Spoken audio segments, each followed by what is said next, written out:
Mobile phone throwing championship. દર્શક મિત્રો, આશ્ચર્ય જેવી વાત છે ને. મોબાઈલ ફોન થ્રોઈંગની પણ એક ચેમ્પિયનશિપ વિશ્વમાં યોજાય છે.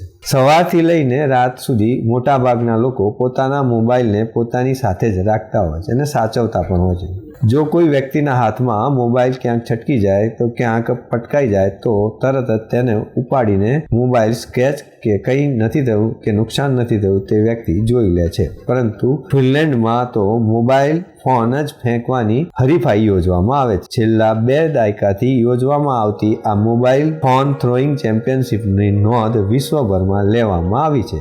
આ ચેમ્પિયનશિપ વર્ષમાં એકવાર યોજવામાં આવે છે, જેમાં જે તે સ્પર્ધકે મોબાઈલ ફેંકવાનો હોય છે. આ મોબાઈલ ફોન જમીન પર પડ્યા પહેલા કેટલા સમય સુધી હવામાં રહ્યો તેના પરથી આ રિઝલ્ટ આપવામાં આવે છે અને જીતનાર સ્પર્ધકને મોબાઈલ જ ગિફ્ટમાં આપવામાં આવે છે. મોબાઈલ ફેંકવા માટે ડ્રાઇસ ફેરીમેન્સિંગ ગ્રીનિસ રેકોર્ડમાં પણ તેનું નામ નોંધાયેલું છે, જેણે 110.42 મીટર દૂર મોબાઈલ ફેંક્યો હતો. વર્ષ 2000થી ઓગસ્ટ મહિનામાં યોજવામાં આવતી આ ચેમ્પિયનશિપ જોવા માટે વિશ્વભરમાંથી લોકો આવતા હોય છે. હવે તો અમેરિકા, બેલ્જિયમ અને ઓસ્ટ્રેલિયામાં પણ આવી ચેમ્પિયનશિપ યોજાય છે.